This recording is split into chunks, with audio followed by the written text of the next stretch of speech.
G'day guys, here with your Merchant Navy Brugal Reward. This is his second ride today. So second ride, keep things very simple. Simple steering, simple stopping, have him understand the cues better that you're going to be using under saddle to get him to move forwards. I'm going to be looking to get better control of his hindquarters. So on his back, just look to move my foot back behind the saddle a bit more, behind the girth a bit more, and just ask him to step behind and yield his hindquarters, both left and right. And we're going to move out, we're going to do some cantering, some trotting, and do some, like I said, some simple steering through the centre of the round yard. Yesterday was his first ride, went really well.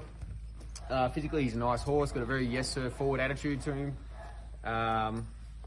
Athletic type of horse, and his attitude generally with most things is pretty relaxed. Like, you know, he has that attitude of asking him to move forwards, he does it pretty promptly, but he'll also then relax, stand still, and chill out when you give him the opportunity to do so. So whilst he's forward, he's not over the top and busy. He's actually a pretty good sort of mix of the two. So I'm going to jump on him now. We've done some groundwork, we've saddled him up, done some groundwork. We're going to, like I said, I'm going to jump on him now, and we'll go through the ride, and then at the end of the ride, I'll come back and sort of give a summary of how I found it, and what his next week with me will look like work-wise.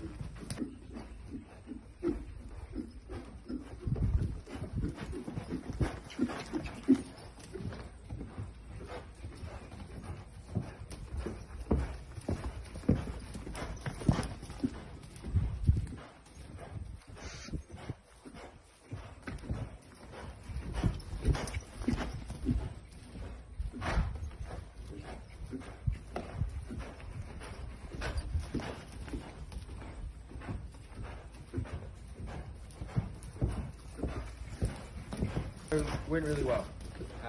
Second ride, keep things very simple, have the horse move out nice and freely, both at walk, trot, canter.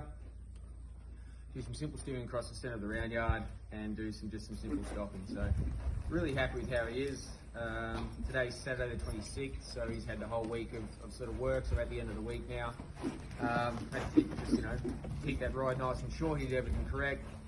The biggest thing was he did things calmly without getting a fright or overreacting. So he was nice and calm and relaxed, measured in everything he did, moved forward when asked nice and promptly without being over the top, and started to do those control sort of work, like that more control for the steering and stopping really nicely as well. And obviously we'll build on that. This is only second ride, so he's going to get better and better. So happy with how he is mentally. As I said before at the start of the video, he's a horse that's will move out promptly and go forward at the speed you ask him to, but he'll also then, when you give him a chance to slow up, stop and relax, he'll then take that opportunity to stop moving his feet, chill out, and just sort of relax with whatever you're looking to do with him. So really happy with how he's mentally. Physically, he moves through this heavy sand round yard really well, carries himself quite nicely, and as the braking process goes on, he'll get stronger and stronger, and he'll start to carry himself under saddle better and better.